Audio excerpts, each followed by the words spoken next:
আপনার আত্মীয় স্বজন যেদিন রেখে চলে আসবে আপনি পায়ের আওয়াজগুলা শুনবেন। আজকে আমার সভাপতি সাহেব বলতেছিল ওনার তিনজন আত্মীয় মারা গেছেন এই যে অল্প সময়ের ভিতরে। এই যে যাদেরকে কবরে রেখে আসা হচ্ছে এরা পায়ের আওয়াজগুলা শুনতে পায়। যখন আপনি কবরের ভিতরে রেখে আসছেন পায়ের আওয়াজগুলো তারা শুনতে পায়। হাত্তা ইয়াসমাআ সিমাআন আলাইহি, পায়ের আওয়াজগুলো শুনতে পায়।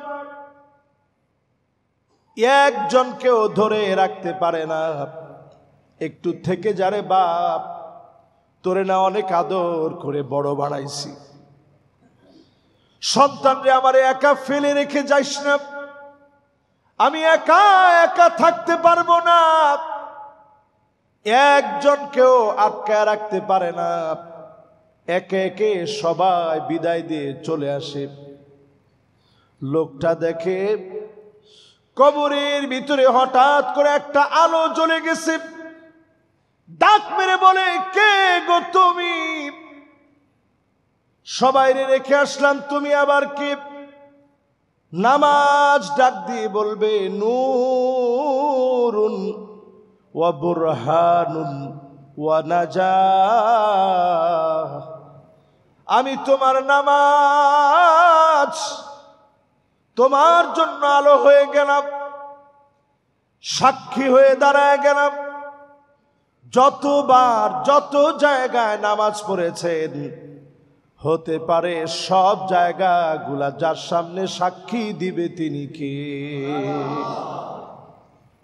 নামাজের সংখ্যা বাড়ান, নামাজের সৌন্দর্য বাড়ান, অজুর পানিগুলা জগজগ করে উঠবে। নবীজি তাকায় বলবে, আল্লাহ এটি তো আমার সে উম্মত। কোটি কোটি মানুষের ভিতরে সেদিন আল্লাহর নবী চিনে নেবেন নামাজিদেরকে। বেনামাজি যখন কবরে যায়, ফেরেশতারা একজন আরেকজনকে ডাক দিয়ে বলে, আয় তারিকুস সালাহ, এই লোকটা ছিল নামাজ পরিত্যাগকারী। সময় আর 2 মিনিট নেই। নামাজ পরিত্যাগকারী, তারিকুস সালাহ, নামাজ পরিত্যাগকারী, সে আল্লাহর কাছে কত ঘৃণিত। একটা মানুষ যদি মদ খেয়ে মারা যায়, মাইকিং করা লাগে না, সবার কানে কানে পৌঁছে যায়। আমার বাসা মধুবাগে, মধুবাগে একবার 5 জন মদ খেয়ে মারা গেছিল একসাথে। আপনারা শুনছেন? জানেন? একজন জানে। আমি তাদের কাউরে ছোট করতে চাই না।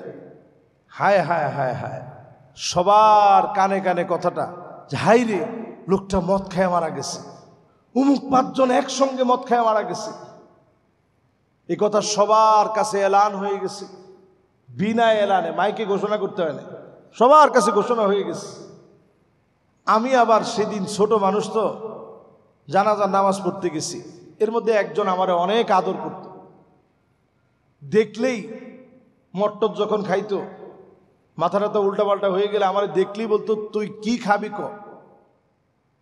আমিও চিন্তা করতাম যে থাক, লোকটা খাওয়াইতে চাইতেছে, অসুবিধা নাই তো। তা আমার ওই লোকটার কারণে আমি তার জানাজায় গেলাম। 5 জনরা একসাথে শোয়া জানাজা হচ্ছে। এই দৃশ্যটা আমার চোখের সামনে এখনো ভাসতেছে। এটা এই জন্য বললাম, একটা মানুষ মদ খেয়ে মারা গেলে সবাই এলান করে। মদখোরের চাইতে আল্লাহর কাছে বেনামাজি নিকৃষ্ট, নিকৃষ্ট, আল্লাহর কাছে ঘৃণিত, ফেরেশতাদের কাছে ঘৃণিত। ঠিক কিনা বলে? কিন্তু কয়জন বেনামাজি বললে বলে, আহারে লোকটা বেনামাজি ছিল। মদখোরের চাইতে নিকৃষ্ট, জেনাকারের চাইতে নিকৃষ্ট হচ্ছে বেনামাজি। তাহলে চিন্তা করেন, যেই সমাজের ভিতরে এখনো নামাজ কায়েম হয় নাই, এখনো মানুষ নামাজের মহব্বত তৈরি হয় নাই, 5 ওয়াক্ত নামাজ পড়েন না, আপনি নিজেরে মনে করতেছেন আপনি ভালো মানুষ। আদৌ কি আপনি ভালো মানুষ হতে পারছেন? সম্মানিত হাজিরিন, মানুষের বদ বৈশিষ্ট্য বলতে কি বেনামাজির কথা বললাম, মনে কষ্ট নিয়েন না। যারা বেনামাজি এদের কোনো সার নাই, ওয়া কানা মা ফিরআউনা, বেনামাজি থাকবে ফেরাউনের সাথে। স্পষ্ট সহিহ হাদিস। হামানা, হামানের সাথে। করুনা, করুনের সাথে। উবাই বিন খালাফ, দাগি জাহান্নামী উবাই বিন খালাফের সাথে। লাইসা লাহু নূরুন ওয়ালা বুরহানুন ওয়ালা নাজা, তার জন্য কবরে কোনো আলো নাই, সাক্ষী নাই, কেউ নাই। চতুর্দিক থেকে তাকে পাকড়াও করে ফেলবে, এমন চাপ মারবে ডান দিকের হাড়গুলা বাম দিকে চলে আসবে, বাম দিকের হাড়গুলা ডান দিকে চলে আসবে। এই সমাজ বিনির্মাণে নামাজ কায়েমের সিদ্ধান্ত যদি নেন, এ সমাজকে যিনি পরিবর্তন করে দিবেন তিনি কে? আল্লাহ পাকের কাছে কামনা করি মুবারক আজকের জুমআতে যতজন আমার সামনে বসা আছেন এই কথা কি দিতে পারবেন, হুজুর যতদিন হায়াতে আছে আজকে থেকে নামাজ ছাড়ব না? রাজি আছেন? কারা কারা রাজি? দুটো হাত তুলে আল্লাহকে দেখান।